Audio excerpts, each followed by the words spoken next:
Всем доброе утро. С вами Аджан Брам. Сегодня вторник, кажется, 14-е, 13-е, 15-е. Ну, какой-то день в середине июня. Думаю, что 16-й, разве нет? Да, сегодня 16 июня. Итак, добро пожаловать. Вот что происходит, когда ты живешь настоящим моментом. Иногда забываешь, какой день недели, но здесь, в Западной Австралии, сегодня прекрасный день. И это возможность выступить с небольшой речью и последующей медитацией. Хотя многие уже выходят из карантина, и им удается ходить куда угодно, я все еще выступаю здесь каждое утро по вторникам, и это прекрасно, что каждый имеет возможность послушать хорошую дхарму и позитивные размышления о жизни.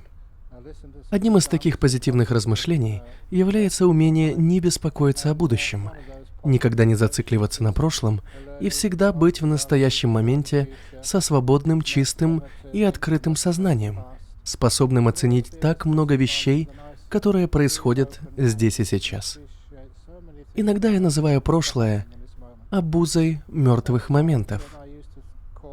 Одна из хороших особенностей нашей культуры, как и других культур и традиций, состоит в том, что когда человек умирает, его хоронят или кремируют, прощаются с его телом. И мы, конечно, помним о нем, но не зацикливаемся на нем, а двигаемся дальше. Мы никогда не задерживаемся слишком долго в прошлом. Это же касается и воспоминаний. Хороших или плохих. Мы стараемся отпустить их как можно скорее. Мы отпускаем их, чтобы быть свободными в данный момент. Приведу пример о моем маленьком компьютере. Я получаю очень много электронных писем, на некоторые из них я могу ответить, а на некоторые просто не знаю, как ответить. Однако я всегда помню, чему меня учили в Таиланде. Вы не можете ответить всем или просто сказать, что их карма недостаточно хороша для того, чтобы получить ответ. Другими словами, вы не можете угодить всем в этом мире. И попытка угодить всем, оправдать ожидания других людей, является одной из величайших причин стресса в нашем мире. Поэтому я стараюсь отпустить прошлое настолько, насколько это возможно. Все, что было раньше, невозможно исправить или изменить. Поэтому я оставляю это в прошлом. И поэтому у меня появляется столько покоя, столько простора, столько свободы в настоящий момент, что я могу просто прийти сюда сегодня и прогуляться по территории медитационного центра Джхана Гроу, наслаждаясь его красотой во время прогулки. Знаете, там, где я живу, очень тихо, но иногда люди не слышат тишины, потому что они слышат только свои мысли, свои переживания и проблемы. Ведь большинство мыслей довольно негативные. Но вместо них можно слушать прекрасную тишину, наслаждаться утренним пением птиц и даже несколькими облачками в небе. По-настоящему оценить это можно только тогда, когда ваш внутренний мир находится в полной тишине. И поэтому жизнь в лесу, в горах или в пещере — это прекрасная возможность развить осознание жизни в тишине и взамен получить много радости и счастья, потому что в нашем мире есть на что посмотреть и есть зачем понаблюдать. Припоминаю одного из моих любимых художников комиксов, Лейнига, который живет на восточном побережье Австралии. Мне хорошо запомнился один из его мультфильмов, который, кстати, хранится где-то в моей комнате. Это мультфильм о семье, которая смотрит телевизор. Слева на экране изображено, как они смотрят по телевизору на закат на каком-то канале о природе, а справа хорошо видно открытое окно, где реально заходит солнце. Но они предпочитают наблюдать за этим на экране, вместо того, чтобы подойти к окну и увидеть настоящий закат. Для меня телевизор — это мысли, идеи, мнения, философия, все то, что удалено от реальности на один шаг. Реальность — это то, что вы чувствуете. В ней так много красоты, которая бы удовлетворила всех. Взять хотя бы пение птиц, которые я слышу до сих пор. Эти звуки прекрасны. Они никогда не бывают одинаковыми. Закаты никогда не бывают одинаковыми. Как и рассветы, каждый раз уникальны, если вы пребываете в покое. Если вы свободны настолько, чтобы наслаждаться этим, если вы представите себе свободу ценить настоящий момент таким, какой он есть, то вы будете удивлены тем, насколько он прекрасен. Я говорю это не для того, чтобы подстрекать людей быть гедонистами и просто получать удовольствие ради удовольствия, а потому что это дар. Когда мы перестаем так много думать, зацикливаться на прошлом и беспокоиться о будущем, мы можем просто находиться в этом моменте и наслаждаться им, а не строить планы. Я знал, что сегодня утром, как и каждый вторник, должен выступать, но, как обычно, я проснулся, помедитировал, позавтракал, а потом пришел сюда, совсем не планируя, о чем буду говорить. И это прекрасно. Ощущать такую уверенность и веру в настоящий момент. Вам не нужно пытаться все контролировать, планируя заранее. У людей так много планов. План А, план Б, план С, план Д, Е, Ф и дальше по алфавиту. Но все эти планы действительно очень редко воплощаются в жизнь.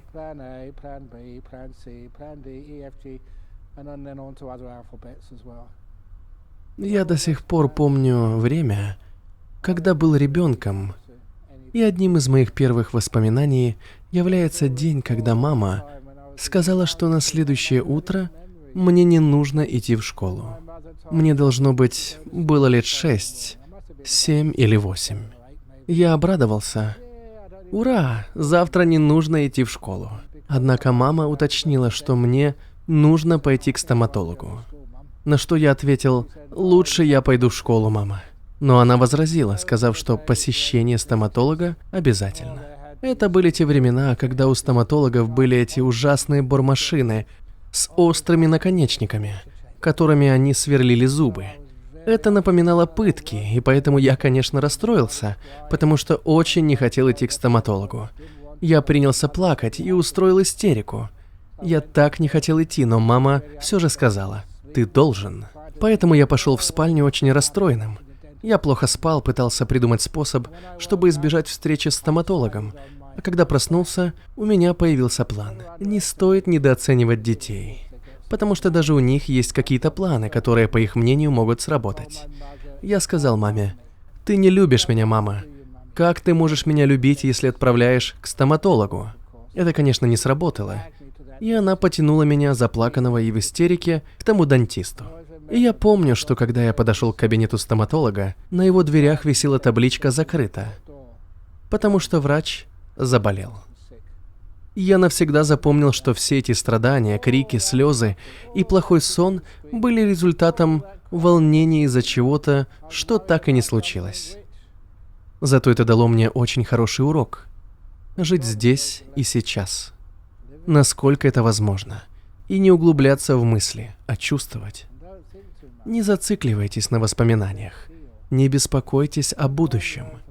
А поглощайте знания из настоящего момента.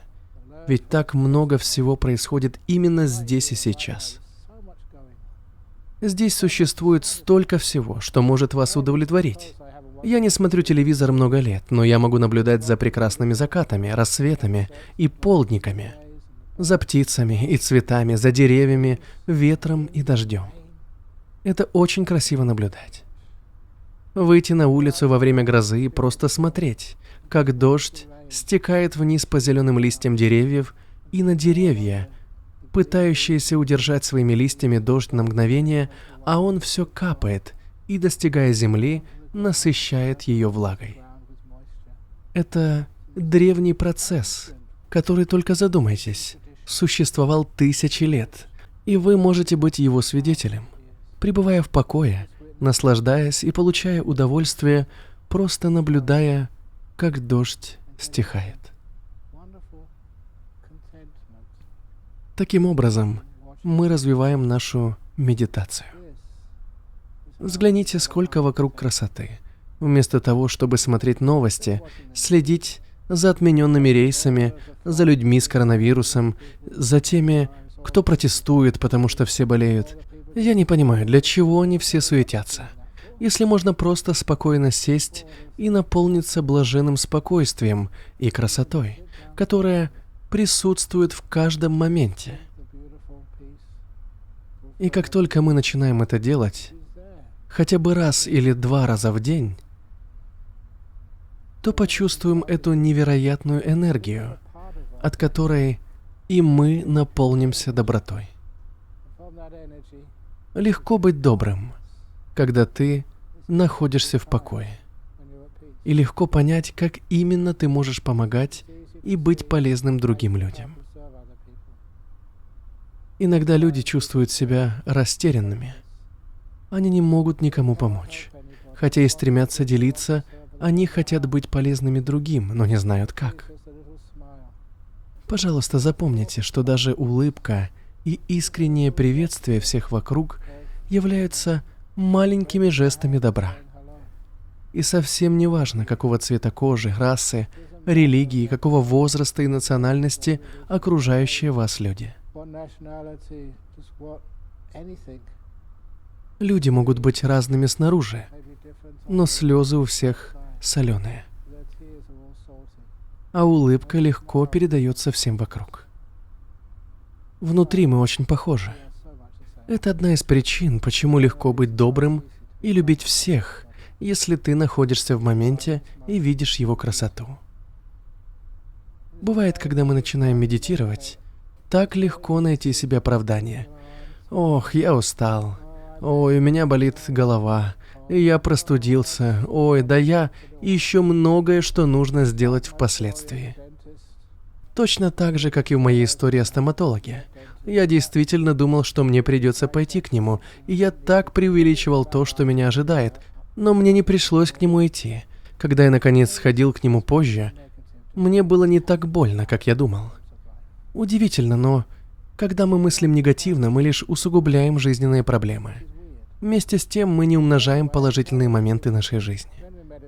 Итак, я призываю вас, когда мы будем медитировать через несколько минут, проникнуться красотой этого момента и отпустить любые проблемы прошлого, чтобы полностью присутствовать в настоящем. Настоящее – это прекрасное и комфортное место для жизни. Быть здесь – сплошное удовольствие, и когда мы развиваем это понимание, эти ощущения, тогда разум стремится быть спокойным. Он открывает новое дыхание. Это здорово быть здесь. Момент здесь и сейчас полон покоя, энергии и возвышенности. Он абсолютно бесплатен и доступен в любом месте, в любое время дня или ночи для вашего удовольствия, для вашего здоровья и, конечно, для вашего прозрения и просветления.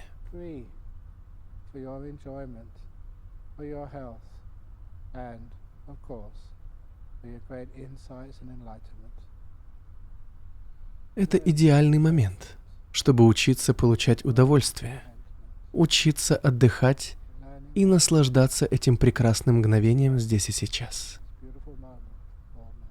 Следовательно, сейчас, если вы хотите, и если вы до сих пор не сидите и не медитируете, скрестив ноги, не лежите на земле или на кровати, то попробуйте удобно разместить свое тело в максимально комфортной позе, как и я собираюсь это сделать сейчас. Медитация продлится 20-25 минут. Возможно, дольше. Посмотрим. Как я уже говорил, мы не планируем будущее, а поэтому не знаем, как долго это продлится.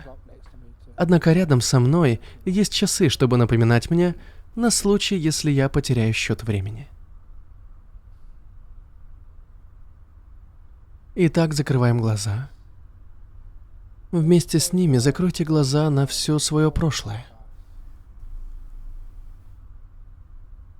Словно вы закрываете свою память. Оставьте позади все свои страхи и тревоги о будущем, а также свои надежды и мечты. Оставьте все это позади.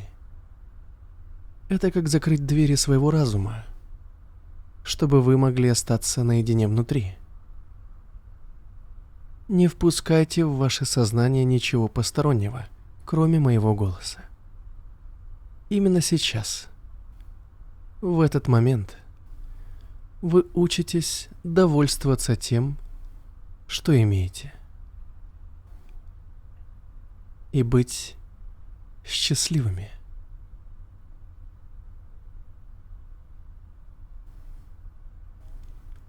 Надо начинать со своего тела.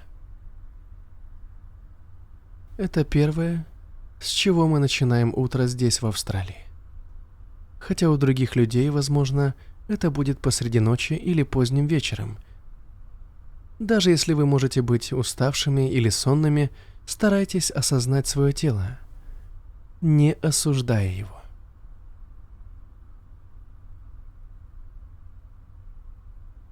Без всяких ожиданий относительно своего тела, просто чувствуйте его. Я начинаю с того, что пытаюсь почувствовать свои ступни. Я буду относиться к ним с добротой.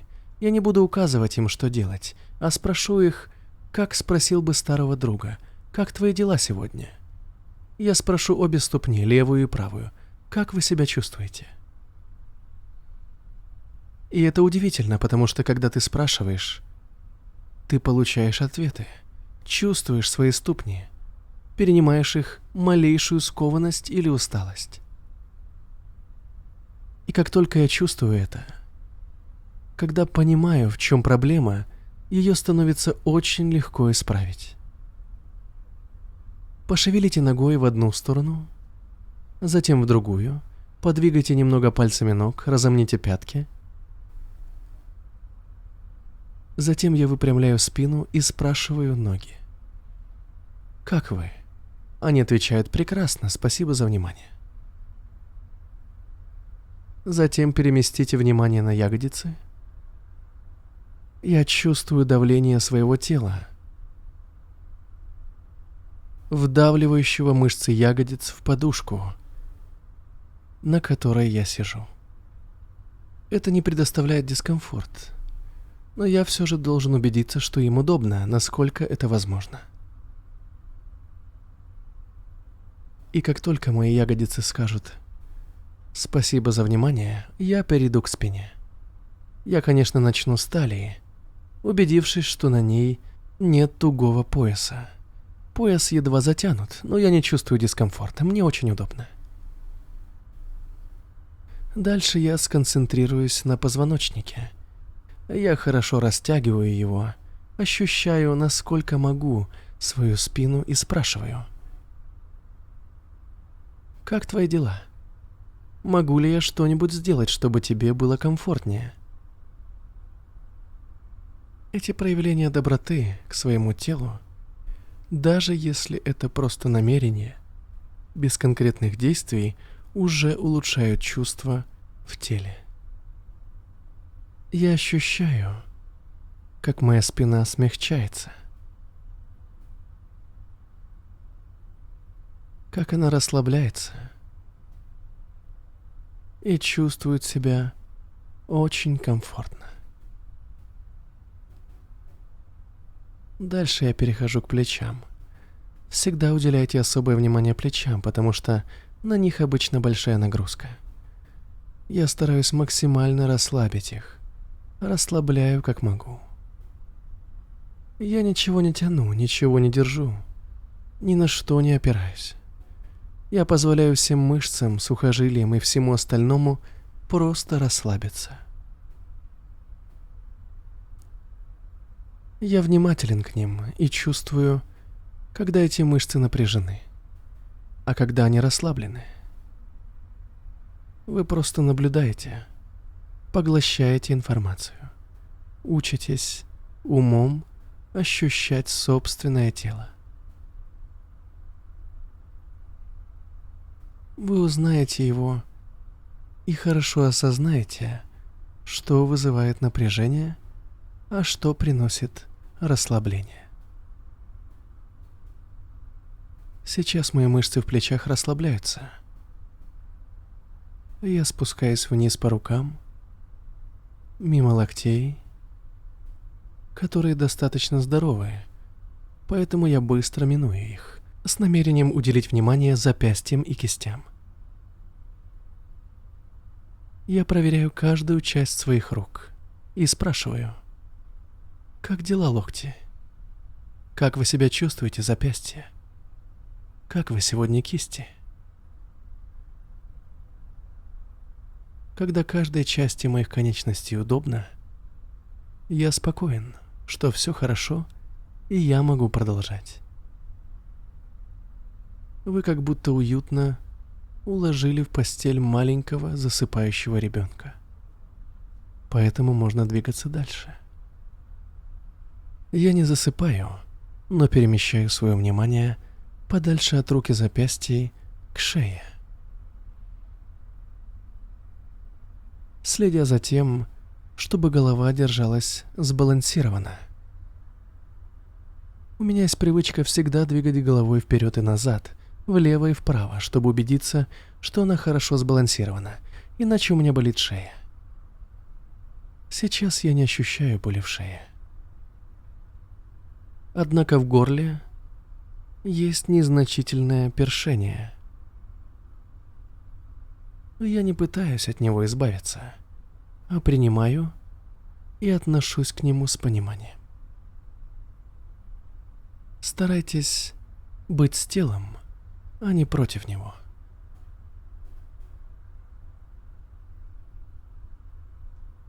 Моя шея и горло чувствуют легкость. Дальше я перехожу к лицу. Я чувствую каждую мышцу вокруг глаз, рта и лба. Я понимаю, как они себя чувствуют. Моя щека немного холодная, потому что сегодня утром прохладно. Часть носа немного чешется, а вокруг глаз все еще ощутимо напряжение. Но я стараюсь отпустить его. Это так просто, как представить нить, которую вы растягиваете за оба конца, а теперь отпускаете их. Мышцы вокруг глаз и рта чувствуют легкость и расслабление.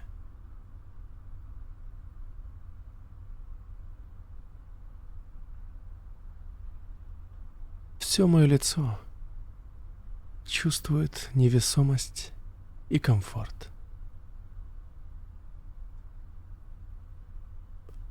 Потом я смотрю на все свое тело, сидящее здесь, в этом зале, в этом тихом монастыре для медитаций.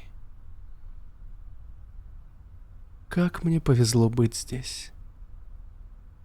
Я не чувствую стеснения, никто не мешает мне. Никто ничего не спрашивает. Абсолютная свобода.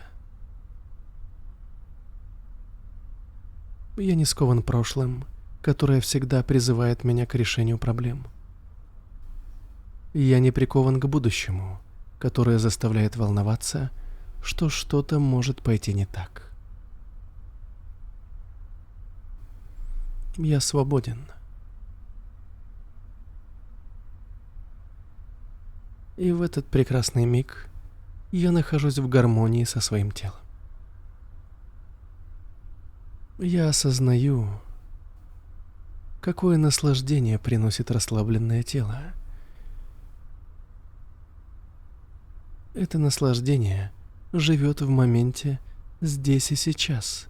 Его можно воспринимать только в тишине. Мое тело полностью расслаблено. Чувствуется наслаждение. Это наслаждение от абсолютного расслабления. Я хочу задержаться в этом состоянии на несколько минут.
я начинаю осознавать, что могу измерить уровень своего покоя.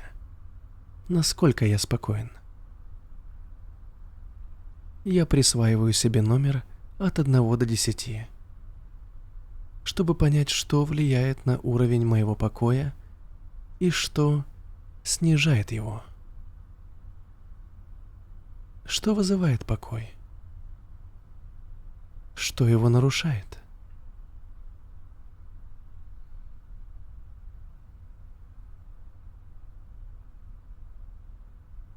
Мое сознание сейчас сосредоточено на переживании покоя,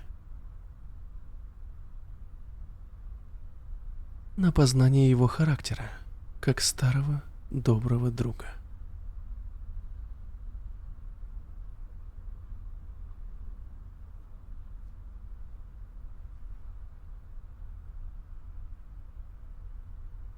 Покой — это очень приятный объект для концентрации вашего внимания.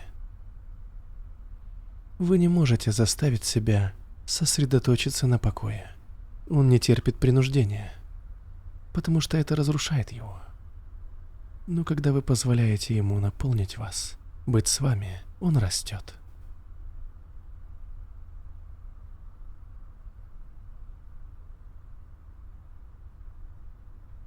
Пребывая в состоянии покоя, я всегда осознаю свое дыхание.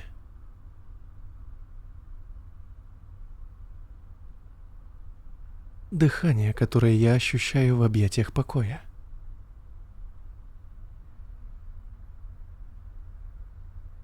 Воздух проникает в мое тело и, насытив его, выходит с выдохом. Так просто.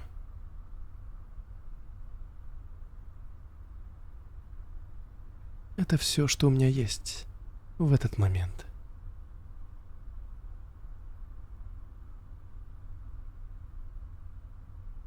У меня нет целей, стремлений и попыток достичь чего-либо.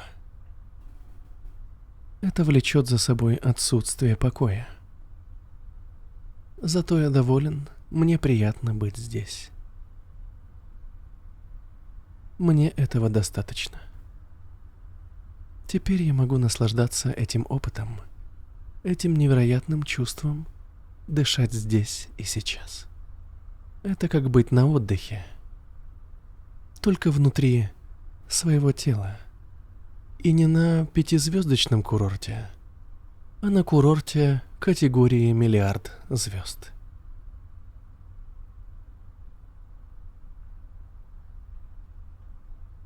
Просто наблюдать за происходящим сейчас процессом прекрасного дыхания и не нарушать его. Позволив себе не думать ни о чем другом, кроме дыхания, я чувствую облегчение. Если я пытаюсь что-нибудь сделать, это только мешает.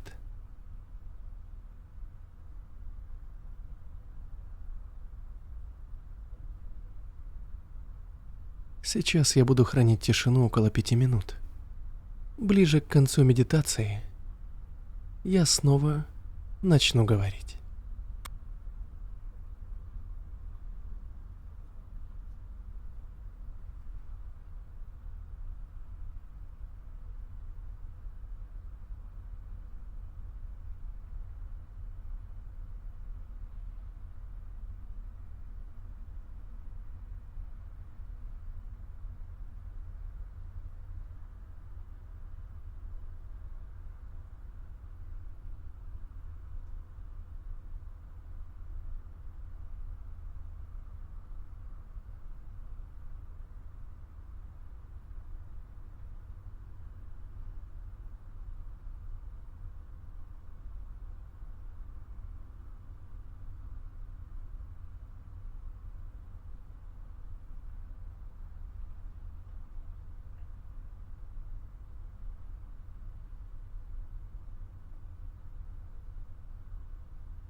Как вы себя чувствуете?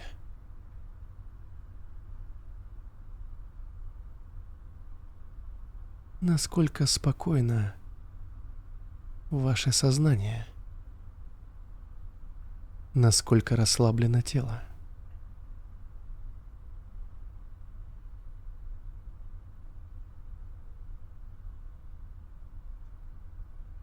Обратите внимание на приятные ощущения. Это спокойствие.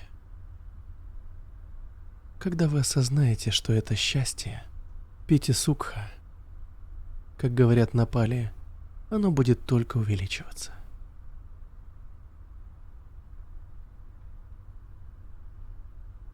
Если вы сможете провести длительный период медитации, пити-сукха может стать объектом вашего сознания. Осознание радости, неметты, джханы.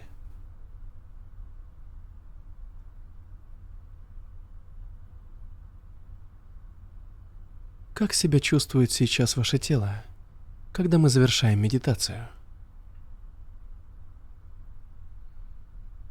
Мое тело чувствует себя гораздо лучше, чем когда я начинал медитировать. Оно расслаблено, невесомо. Наполнено здоровьем.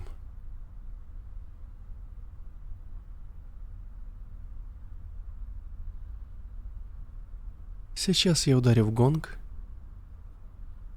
чтобы вывести нас из медитации.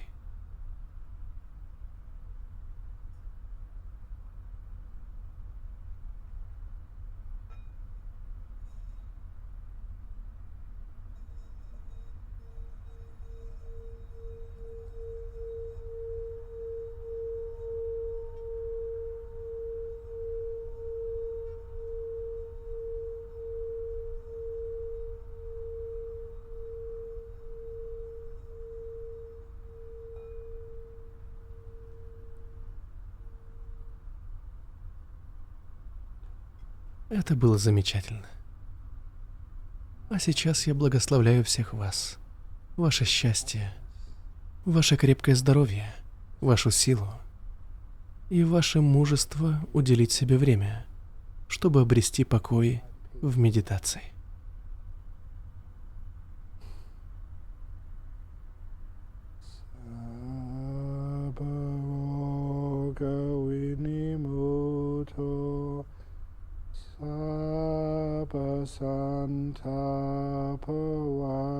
Santapavajito Sabhaviramati Gando Nibuto Chatuang Bhava Sabitio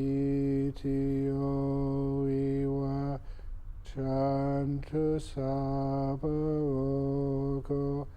Vinasatu mate bhavan Vantarayo sukhidi Kayugo pavapiwa Danhasilit sanichang Uttapachalino Chataro Dhamma Vatanti Ayuano Sukhang Balang. Please may you all be healthy, at peace, and develop huge wisdom and kindness. Sadhu, sadhu, sadhu. Very good.